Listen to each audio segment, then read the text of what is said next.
Thank you very much.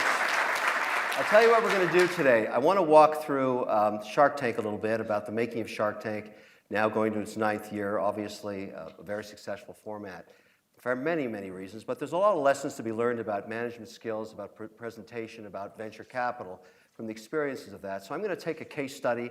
My favorite is a commodity, and we'll look at what happened and understand how Shark Tank works. But also, after 9 years and thousands of pitches, there's a lot to be learned about what to do right and what goes wrong and how you present your ideas to investors. I don't care whether you're, an entrepreneur, a leader, a politician. These lessons matter in terms of your ability to communicate to people. So I want to talk about that. And then I want to talk a little bit about the experience of having invested in hundreds of companies now, about some skill sets that I've learned that are actually imperative, but more importantly, what is done incorrectly. Because I always believe you should pass on, not your successes. You can always bang that drum. But if you know something doesn't work, pass that on to the next generation so they don't make the same mistake. So let's start with Shark Tank. Let me advance some slides here. This show has obviously been phenomenally successful. I want to take a case study and try and prove what's the value of the platform. So in other words, if you take a company you've never heard of that makes a product and then stick it on Shark Tank, does the fact that 10 million people see it a week change its destiny forever? And what's it worth? How do you measure it? And my favorite case for this is to take a commodity, something that anybody can make, and then put it on the Shark Tank platform and measure what happens. So this particular case study is a company called Wicked Good Cupcakes. What's more of a commodity than a cupcake? Milk, water, flour, butter. Anybody can make a cupcake. This particular company came onto the Shark Tank and tried to pitch the sharks to give them money for something anybody can do. And I thought to myself, well, wouldn't this be an interesting deal to isolate two things? The value of the platform of Shark Tank, because obviously, if my thinking's right, you're going to take this obscure company out of Cohasset, Massachusetts, make it famous, and sales should go through the roof. But also, what would it be like to watch this particular team go from a company doing 15,000 in sales a month to one doing 1 million and 2 million and 3 million? Could they do it? And so there's two lessons to be learned in this. So let's have a look at a couple of minutes of video. We'll look at the deal, how it was structured. This, by the way, is the very first royalty deal ever done on Shark Tank history. And it made me famous, really, because everybody hated royalty deals until now. That's all they want to do. Because this is a good case study. The value of a royalty deal, the equity stays in the hands of the owner. And in a family business, not selling your equity is a wonderful thing because the value of this company has continued to grow. Obviously, no one ever heard of Wicked Good Cupcakes, really the first commodity deal ever done, because the sharks to that date always wanted something proprietary. But the idea was, what's the platform worth? So what actually happens to the company? Sales go from 24,000. They sell about 365,000 right out of the gate. It starts to grow. I get my money back in about 50 days. So, no one saw that coming. Today, this is the #1 selling cupcake FedExed. There's nobody selling more cupcakes. And they've gone into lots of other product lines. They've been able to grow because they never gave up any equity. They pay me 45 cents a jar. My accountant said, "Are you dealing drugs? How come all this cash is coming in every month?"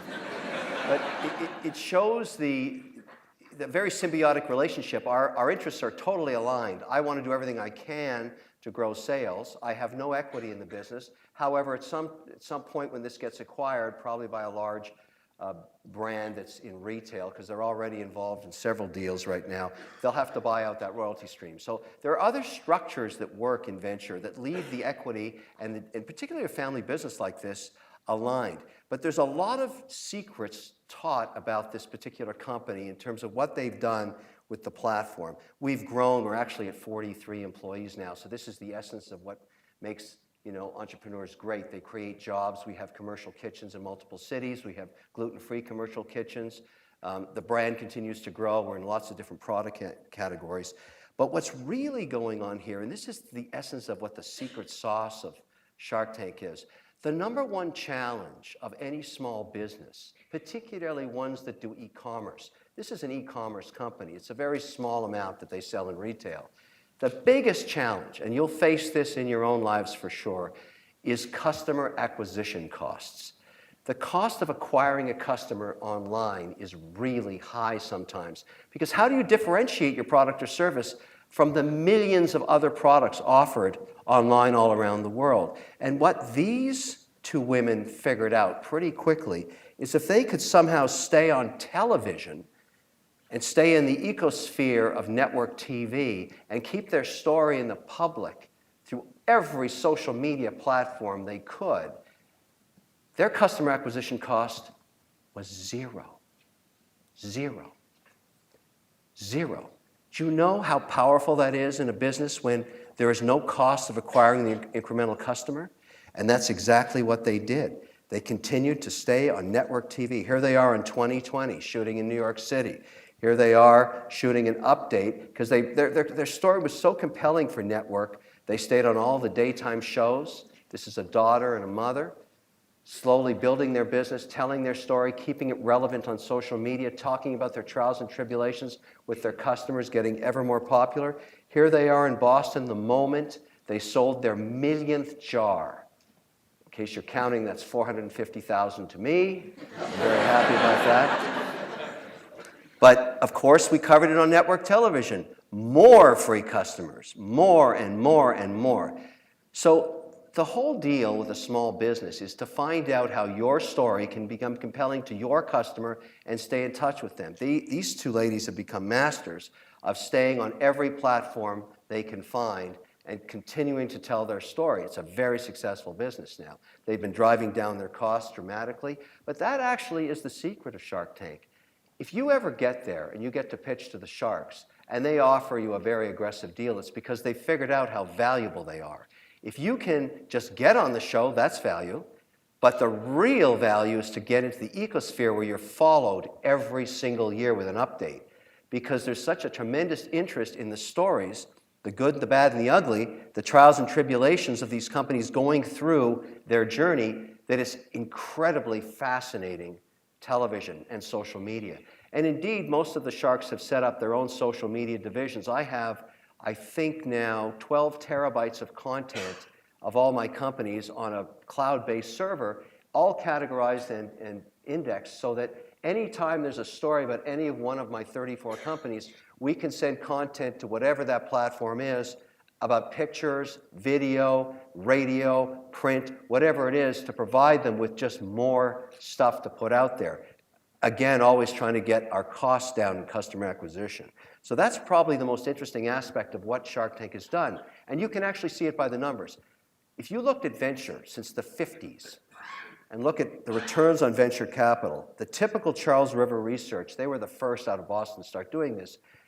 You take 10 companies, you look at it after you've invested, after 2 years, 2 are starting to take off and they're working, 6 are living dead. In other words, nothing's happening, but they're not dead yet. You have to keep funding them. And 2 have basically gone bankrupt in the first 24 months. In Shark Tank's case, it looks like we're getting return of capital from 50% of the companies, because generally they have 0 customer acquisition costs. Now here's where it gets really interesting, and we're going to learn something.